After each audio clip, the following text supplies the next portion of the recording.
আসসালামু আলাইকুম বন্ধুরা, আপনারা সবাই কেমন আছেন? আশা করি সবাই ভালো আছেন। আলহামদুলিল্লাহ, আমিও অনেক ভালো আছি। এখন আমি আপনাদের সামনে একটি নতুন রেসিপি নিয়ে হাজির হয়েছি।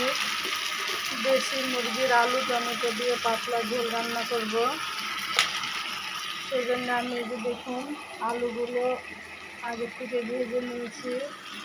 এবারে পেঁয়াজগুলো ভেজে নিয়েছি, আদা রসুন দিয়ে দিলাম।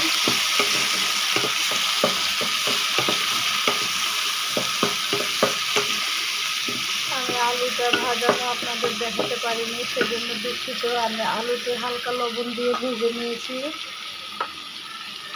এখন আমি আদা রসুনটা হালকা কাঁচা গন্ধ যাওয়া পর্যন্ত ভেজে নেব। দেখুন, আদা রসুনটা ভেজে নেওয়া হয়ে গেছে। এবারে ধনিয়া গুঁড়ো, জিরা গুঁড়ো, মরিচ গুঁড়ো, হলুদ গুঁড়ো দিয়ে দিলাম। মশলাটা যেন না পুড়ে যায়, সেজন্য আমি এখন হালকা পানি দিব।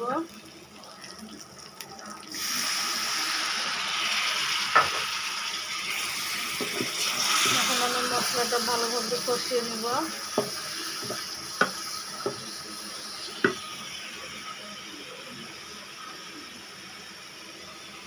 এবারে পরিমাণ মতো লবণ দিয়ে দিলাম।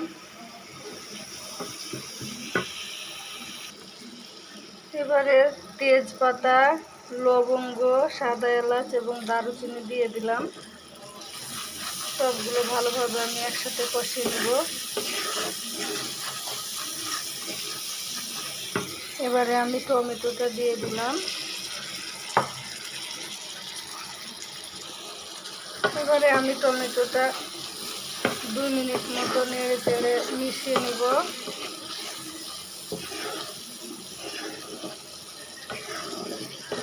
দেখতে থাকুন আমি কিভাবে রান্না করি টমেটো দিয়ে দেশি মুরগির ঝোল।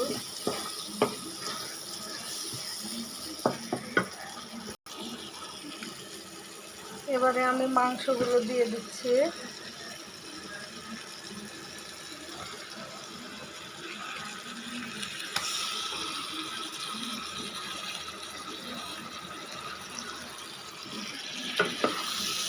সবগুলো একভাবে ভালোভাবে মিশিয়ে নেব। এখন আমি মাংসটা 15 মিনিট কষাবো ভালোভাবে। আপনারা দেখতে থাকুন।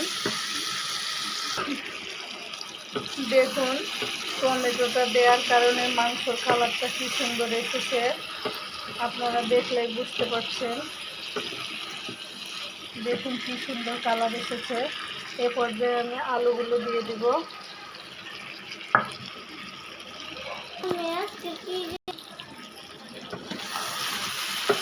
দেখুন, আমি আলুগুলো দিয়ে দিয়েছি। এবারে আমি আরও 5 থেকে 6 মিনিট কষিয়ে নেব ভালোভাবে।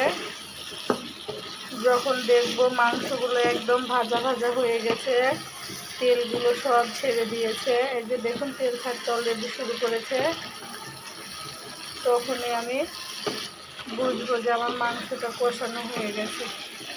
আপনারা দেখতে থাকুন আমি কিভাবে রান্না করি। দেখুন, আমার মাংসটা কষানো হয়ে গেছে, দেখলেই বুঝতে পারছেন একদম ভাজা ভাজা হয়ে গেছে। এবারে আমি পানি দিয়ে দিচ্ছি।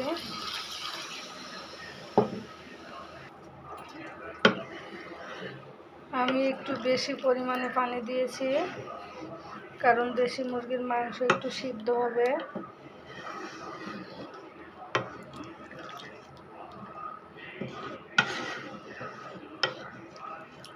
দেখুন মাংসটা। এখন আমি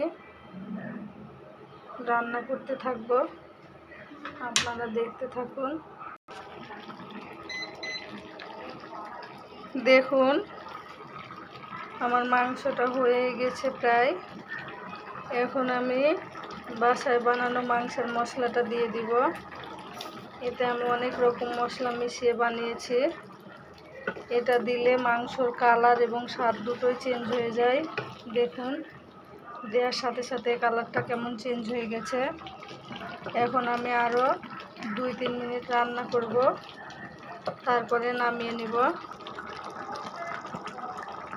দেখুন আমার মাংসটা হয়ে গেছে, এখন আমি চুলা থেকে নামিয়ে নিব। এবারে পরিবেশন করার পরে আপনাদের দেখাচ্ছি। দেখুন বন্ধুরা, আমি মাংসটা নামিয়ে নিয়ে চলে এসেছি। দেখুন কালারটা দেখলে বুঝতে পারছেন কি সুন্দর হয়েছে।